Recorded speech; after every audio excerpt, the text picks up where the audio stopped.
안녕하세요, 여러분. 밴쿠버 하이진입니다.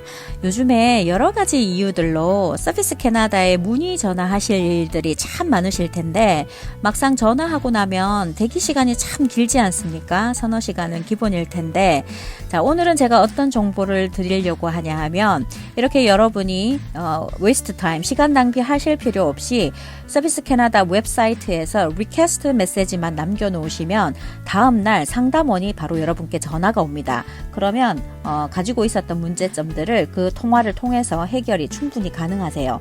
오늘은 그 팁을 알려드리도록 할게요. 자, 그 방법을 알려드리기에 앞서 저의 경험을 먼저 공유를 하고자 합니다. 저와 같은 상황에 있으신 분들에게 아마 명쾌한 답을 드릴 수 있을 것 같습니다. 자, 3월 16일에 이제 제가 다니던 치과가 코로나로 클로징이 되면서 3월 17일에 Sickness Benefit EI를 신청하게 됩니다. 그런데 이제 저 같은 경우에는 1년 채 되기 전에 작년이죠. Sickness Benefit을 한번 신청하고 수령을 한 적이 있습니다. 그게 이제 1년 미만인 이유로 이 서비스 캐나다 측에서 decision made를 계속 딜레이한 상황이었어요. 그래서 저는 인컴이 없는 상황에서 몇 주를 기다려도 답이 없는 관계로 이 CERB를 신청하게 됩니다. 그래서 제가 EI도 신청한 상황에서 어세스 코드도 받지 못하고 어떤 decision made도 없는 상황에서 CERB를 신청하고 계속 지금까지 수령을 하고 있거든요. 그리고 신청한 지 한 달 만에 지난달 4월 15일에 어세스 코드를 받게 됩니다. 그런데 저는 이미 CERB를 신청하고 수령 중에 있었기 때문에 EI 리포트를 하지 않았습니다. 왜냐하면 리포트를 하게 되면 이 중복 수령이 되기 때문이거든요.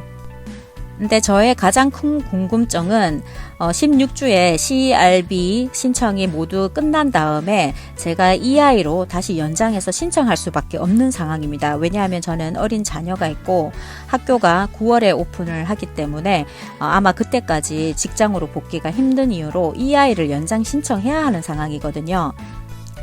자, 그래서 서비스 캐나다 측과 직접 통화한 결과 리포트, EI를 신청하고 나서 리포트를 단 한 번도 하지 않은 경우에는 자동으로 캔슬이 된다고 합니다. 그래서 저는 이제 서비스 캐나다의 어세스 코드를 뒤늦게 받았지만 리포트를 전혀 하지 않았고요. 이제 익스파이어가 되고 난 다음 CERB 16주 수령이 다 마친 후에 제가 EI를 신청할 때 기존에 제가 3월 달에 넣었던 ROE, 그 previous ROE를 여전히 사용이 가능하다고 합니다. 그래서 여러분 중에 제 영상을 보시는 분들 중에 혹시 저와 같은 궁금증이 있으신 분들에게 아마 도움이 되는 정보이지 않을까 해서 한번 공유해 봅니다.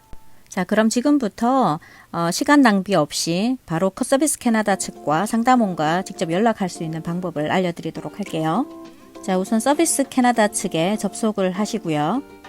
그리고 밑으로 내려보시면 여기 서비스 리퀘스트 폼이 보이실 겁니다. 여기를 클릭해서 들어가시면 돼요.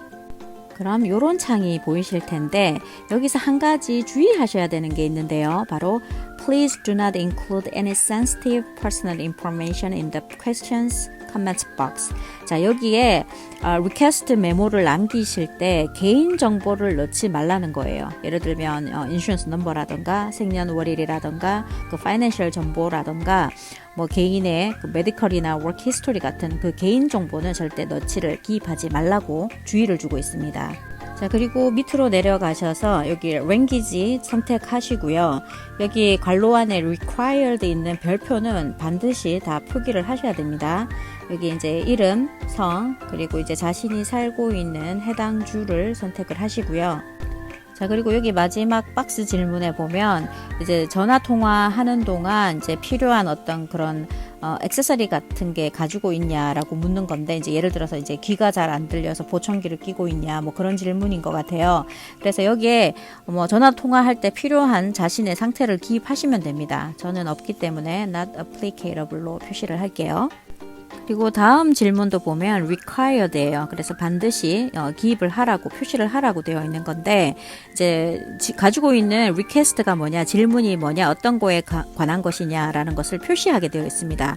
자, 해당하는 것들을 선택을 하시면 되고요. 저는 status of an application을 표시를 했습니다. 자, 그리고 다음 질문들은 required가 아니기 때문에 저는 표시하지 않았고요.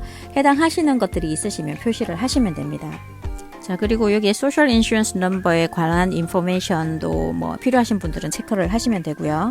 자, 그리고 이제 마지막 박스에 내가 지금 리퀘스트 하고자 하는 그 이유 내용을 이제 여기에다가 기입을 하시면 됩니다. 조금 전에 주의 드렸던 것대로 이제 개인 정보는 제외하고 여기에 이제 내가 지금 해결돼야 하는 문제, 궁금한 질문들 그런 리퀘스트를 여기에 남기시면 됩니다. 저 같은 경우에는 앞선 영상의 앞에서 말씀드렸던 대로 먼저 신청한 EI 애플리케이션을 신청하기를 원하고 CERB 수령이 모두 끝난 다음 연장 신청을 그때 하기를 원한다고 이제 리퀘스트를 남겼어요. 자, 그러면 다음 날 상담원과 바로 통화가 연결됩니다. 그런데 여기서 한 가지 더 주의하셔야 되는 게 뭐냐 하면 이 전화 올 때 발신자 제한 번호로 옵니다. 그래서 여러분이 발신자 제한 번호를 블럭시킨 경우에는 그거를 해제를 하셔야지 이 번호로 전화를 받으실 수가 있어요. 자, 그리고 이렇게 제출을 하게 되면 마지막에 이제 confirmation number를 받게 됩니다. 자, 요거는 그냥 인케이스로 보관을 하시면 될 것 같습니다. 오늘 영상도 도움이 되셨으면 좋겠습니다. 구독과 좋아요 잊지 마시고 다음 영상에서도 뵐게요. 빠이!